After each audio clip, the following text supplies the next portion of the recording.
les deux déesses. La guerre avait été rapide, mais sanglante. Un deuil mêlé d'angoisse assombrissait les yeux. Et, vers un ciel meilleur levant sa main tremblante, Athènes avait placé la paix au rang des dieux.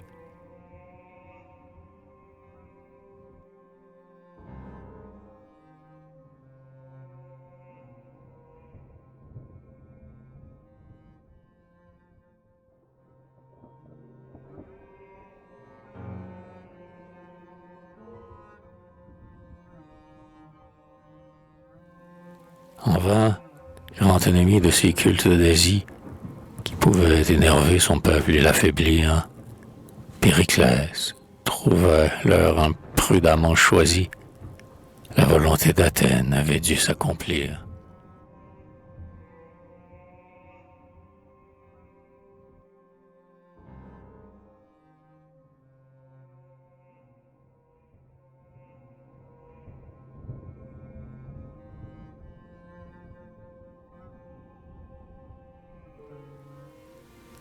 Le temple s'élevait auprès de l'ancien stade, sur la place où jadis avait campé Xerxès. Ictinus en avait dessiné la façade, et le portique était l'œuvre de Mnécyclès.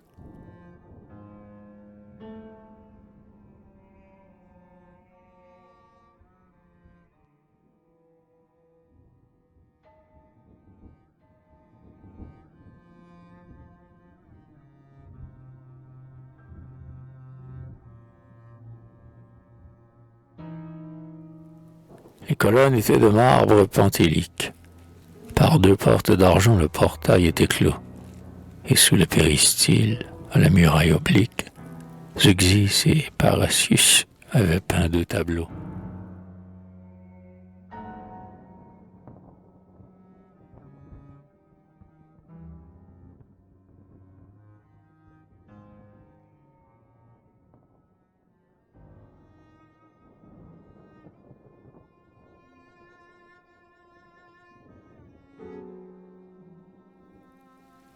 Sur l'un, au grand soleil, c'est la moisson qu'il chante. Sans ombre, les figuiers ne sont pas assez hauts, mais la gaieté rayonne et mêle, encourageante, le bruit léger des voix au bruit sourd des fléaux.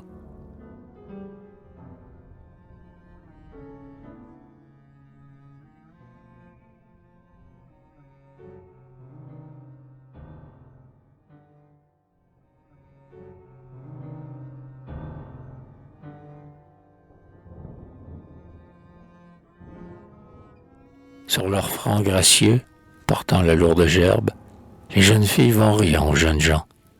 L'été splendide a fait la récolte superbe, et l'hiver peut venir sans trouver d'indigents.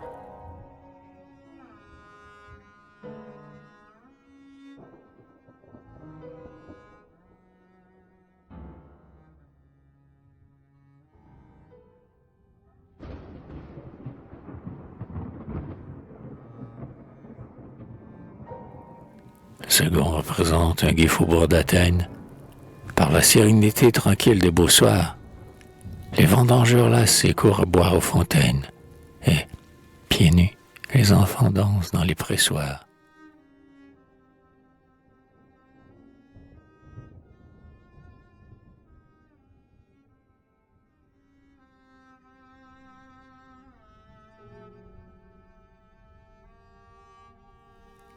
Dans un coin, à l'écart des gaietés populaires, une femme au sein blanc berce son fils, qui dort, tandis que sur le quai, déchargeant ses galères, un marchand réjoui sourit à ses sacs d'or.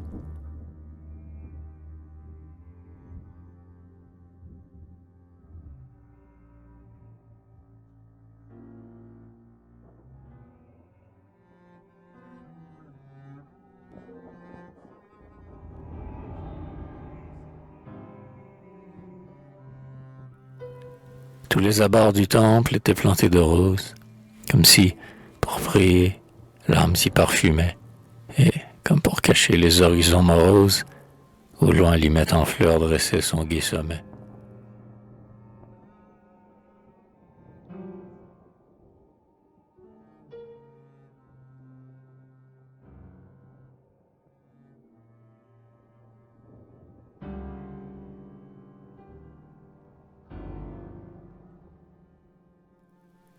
sanctuaire était plus radieux encore.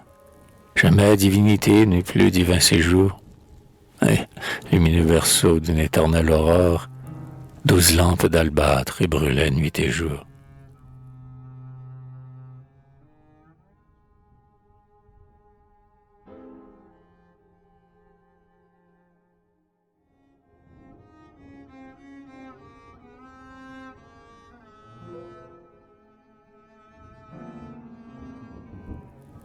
Mais voici qu'au milieu même du sanctuaire, une image trônait, lourde, aux membres épais, œuvre infime de quelque infime statuaire, et cette image était l'image de la paix.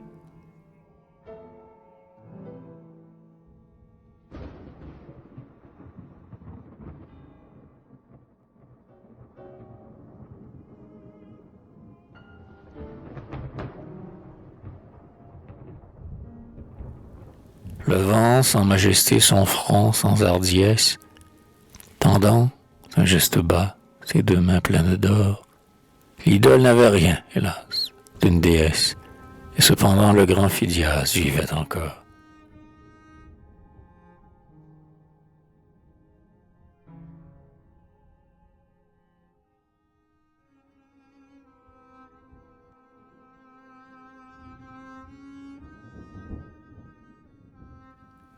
Phidias vivait encore, qui du marbre rebelle, miraculeux dompteur et vainqueur merveilleux, avait fait Zeus si noble et Minerve si belle, qu'on disait que Phidias divinisait les dieux.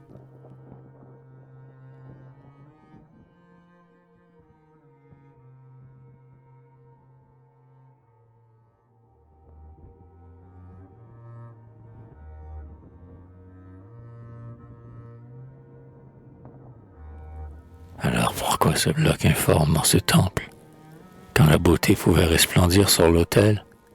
Pourquoi ce spectre vain que la foule y contemple? D'où vient, chez un tel peuple, un aveuglement tel?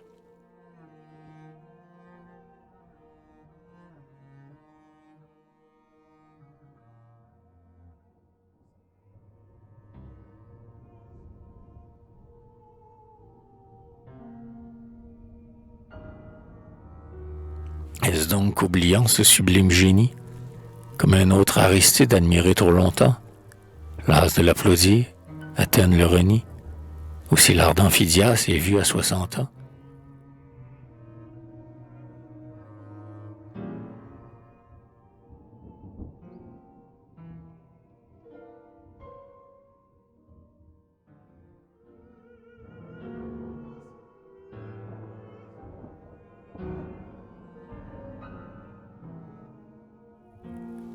Pourtant, quand l'architecte eut dressé son portique, et que, pour y placer une divinité, Athènes eut convoqué les sculpteurs de l'Attique, c'était d'abord Phidias qui s'y était présenté.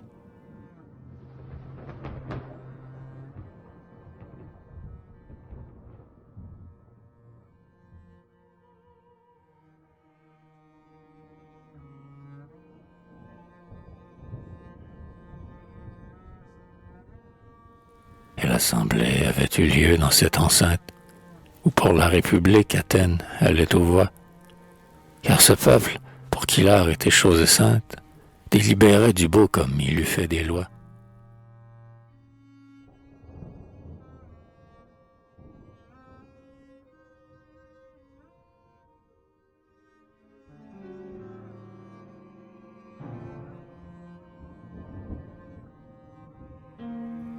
Le premier qui parla fut un tisseur d'étoffes, et qui tissait aussi l'idée avec les mots, une sorte de vieil artisan philosophe, pour qui la guerre était le plus affreux des mots.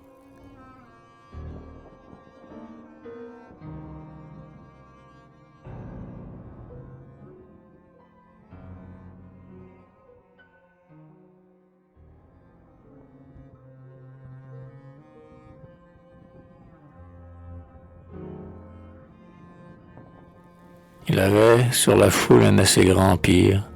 Peut-être en d'autres temps l'eût-on moins écouté, mais il est à des instants mauvais où l'homme est pire, où l'âme d'un grand peuple est lasse de fierté.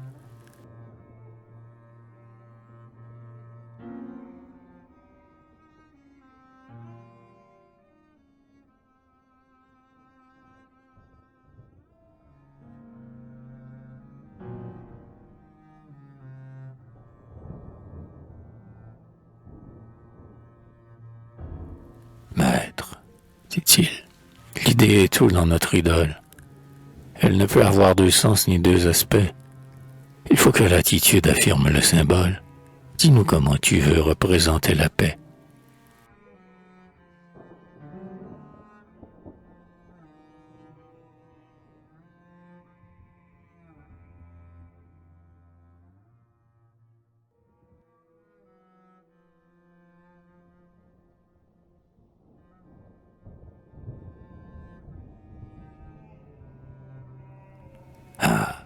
Dit Phidias, la paix est sublime et féconde. Bien fou qui, la tenant, ose la hasarder. Mais plus fou qui s'y fie, et le plus fou du monde, qui, sans veiller sur elle, espère la garder.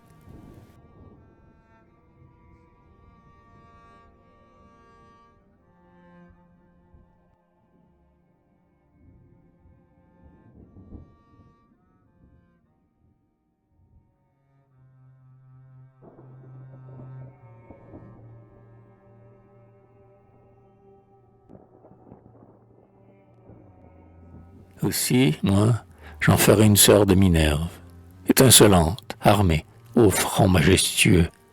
Ses regards fixeraient l'horizon, qu'elle observe, deux ailes d'or pourraient l'emporter dans les cieux.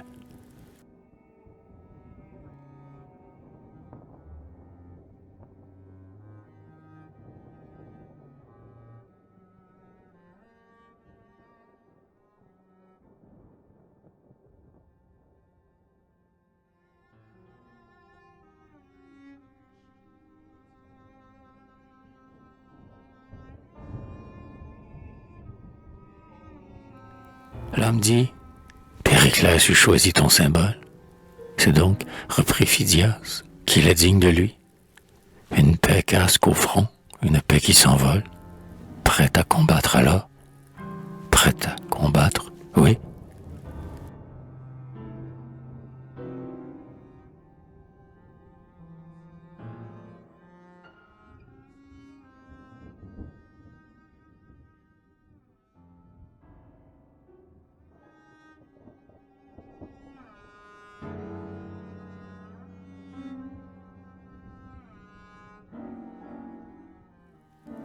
Soit donc, mais cette épée pense trop à la guerre.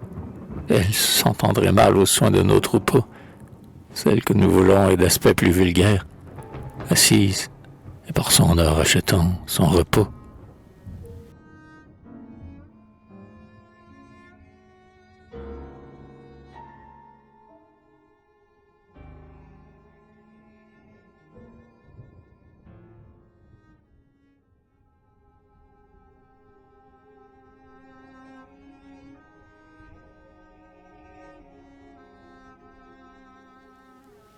En l'entendant, Phidias fut profondément triste, car dans ce cœur épris du beau comme du bien, le citoyen souffrait tout autant que l'artiste. Et voici ce que fut le cri du citoyen.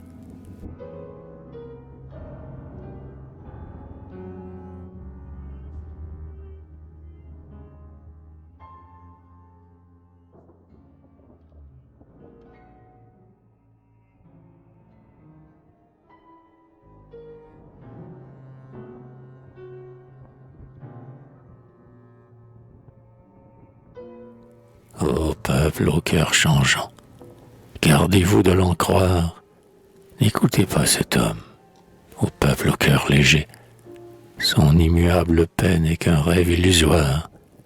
Sommes-nous sans voisins pour être sans danger?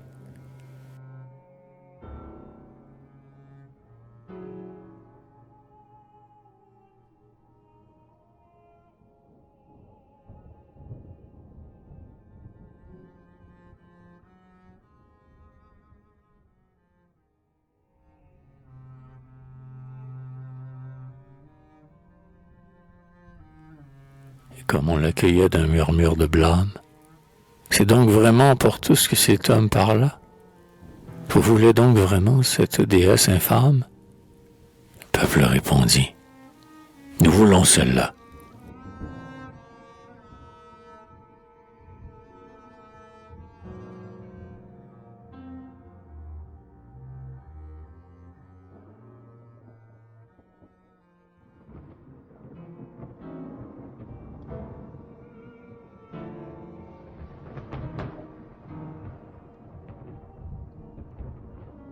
Alors le grand Phidias, père de la sculpture, se dressant au milieu de ces hommes surpris, et de tout son grand nom grandissant sa stature, laissa tomber sur eux son généreux mépris.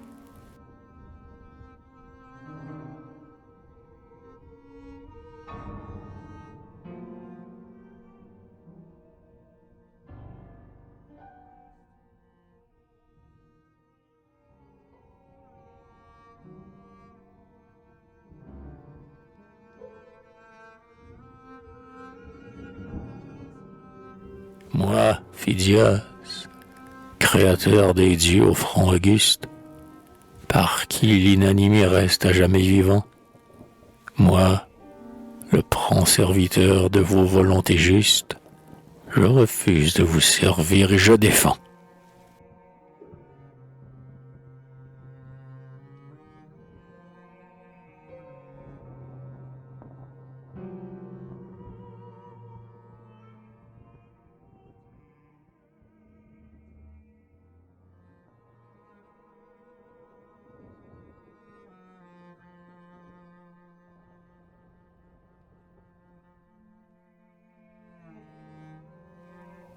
Et je défends.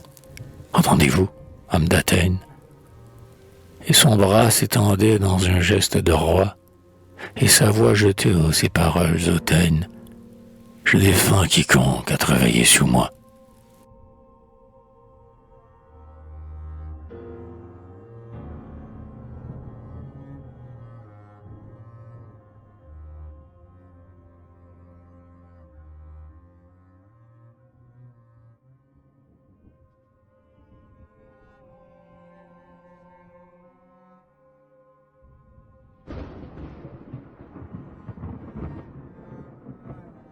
À quiconque se dit c'est mon élève, qu'il soit tailleur de pierre ou fondeur de métaux, de donner une forme humaine à votre rêve et de souiller pour vous sa main, ni ses marteaux.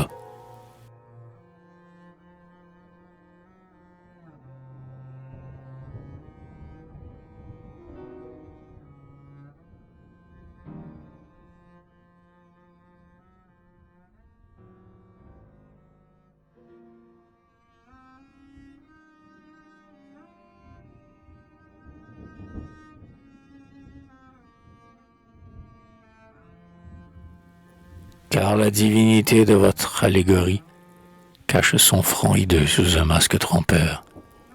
La mienne encore pouvait protéger la patrie. Mais ce n'est pas la paix, la vôtre, c'est la peur. Voilà pourquoi l'idole était lourde et mal faite. Pourquoi, sourd aux appels de son peuple égaré, Périclès refusa d'en consacrer la fête, et comme quoi le temple était déshonoré.